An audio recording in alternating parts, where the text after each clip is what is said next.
You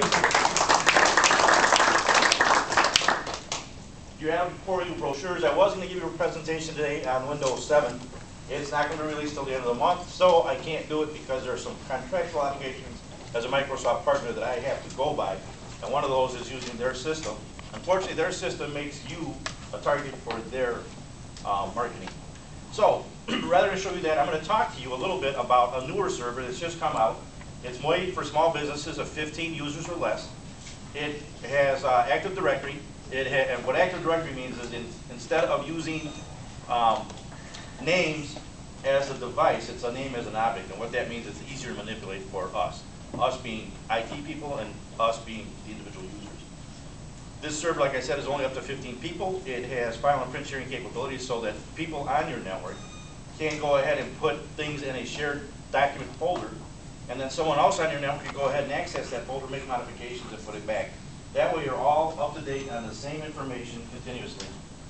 Let's see, it runs around $900 for the smallest version. A good version would be a RAID 5 controller.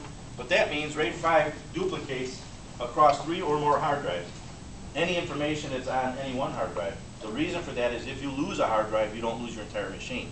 You will notice a momentary glitch, and then things will carry on as normal. The hard drive can be removed. A new hard drive can be placed back in there, and without you having to reformat or anything, this device will go ahead and automatically reformat itself and copy the data that it should have had from the old device onto the new device. One of the other things that we do, and we kind of insist on it, and for good reason, I'm going to give you a real quick story here. One of my clients is an accountant and spilled coffee in their laptop. And she said, oops. Now, she's done it 3 times. You'd think that by the 2 times was okay because it wasn't too much. The 3rd time was way too much. We saw this blue smoke come out of her computer. She said, oh, I got a blue screen. I said, you got more than that. You got a blue mouth. Anyway, we've been doing backups, but she didn't want to use the shadow protect that I advocate because somebody told her about another product that was just as good. It was not just as good. It gave her many problems. One of the problems was that even though we had the data, she could not restore it to the new computer that she purchased because it was a different kind of a computer. She bought a Dell. She had a Toshiba. It was nice because we went to the store and they told her all sorts of good stuff. I went with her to make sure they weren't lying to her. They were, so I told her in confidence, this is really what you need to do. But as we tried to get the data over, we couldn't get the exact image that she had on her old computer on the new one. The product we use alleviates that problem. You can take any computer, put StorageCraft on it, make your image backups, and then restore it to any other computer because it uses a technology called hardware independent restore. It's a beautiful device. I was at a different client site. This time I'm picking on an attorney who was trying to tweak his computer, his server. He did something, and then all of a sudden he couldn't log in anymore. Nobody could log in. And that's his daily business. And I kept telling him, you know what, I don't practice law. You really shouldn't practice IT. Leave it alone. I have it set up a way that it will work for you. And it's nice for you to go ahead and try to tweak it, but you're making more money being a lawyer than you are an IT consultant. Long story short, I was on my way back from South Carolina. My wife and I went away for a few days. He called me in the middle of Tennessee somewhere and said, I can't get logged in. So I said, take your hard drive, make sure that you got your latest one there. Okay, I've got it. Boot off the CD. He booted off the CD, and in 12 minutes, we had restored 60 gigabytes of data back to its original location, functioning properly. Everyone could log in. I had him test his applications. While I was still on the phone with him, I had to have one of my other counterparts come out to this place to make sure it was functioning properly. But long story short, he was able to keep his data intact, and he only lost about 30 minutes of work. How many of you can say you can only lose 30 minutes of work and still continue? Not many, because most people, when they lose work, they lose everything. They're not conscious enough or conscientious enough to make sure that they have a good, valid backup. It's fairly inexpensive. It'll cost you 2 hard drives. It'll cost you, the hard drive size you need is a size that is about 3 times the size of the amount of data you have on your computer. This works for desktops. There's a version for desktops. There's a desktop bundle that can be used for 3 computers. Then there's a small business server edition. Then there's a real big server version edition. They all have different costs, but if you value your work and you value your time, it's not an expense, it's an investment. So, I will now take questions. If anybody has questions about their computers, networks, going once. We have a question. Yes.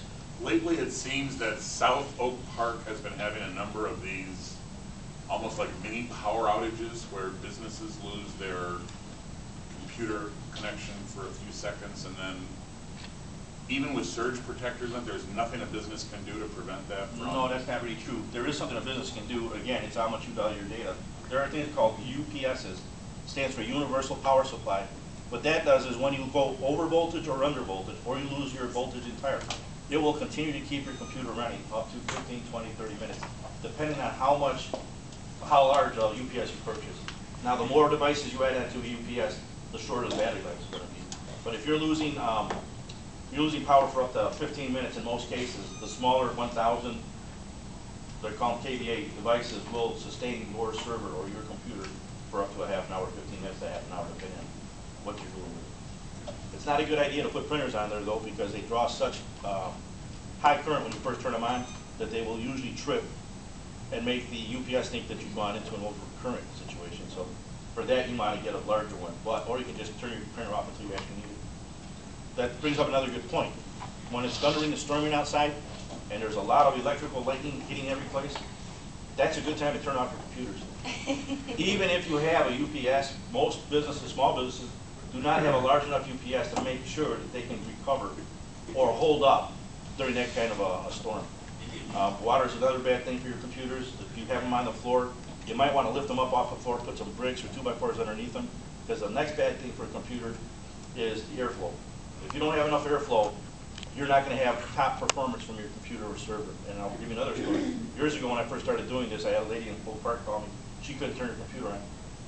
So I went there, and when I first got there was a cat laying across the top of her computer. And I said, oh, that's fine. Man. So I turned it on, turned it off a couple times. Yep, it won't turn on. Moved the cat. Took it outside because I figured there was going to be some dust. It was filled from top to bottom on the inside with cat fur. Oh, yeah. And I kid you not, I mean, it was full. When I pulled the thing off, the hair just started jumping out. There was so much hair in it. So that means the fan was working very well. It was sucking things in, but it shouldn't have been sucking in cat hair. Once I go out, I went and cleaned out all the cat hair by turning it upside down and let it fall in our backyard. I put it back up, blew some more of the stuff out of it, put it back on our desk, tried it, came right up.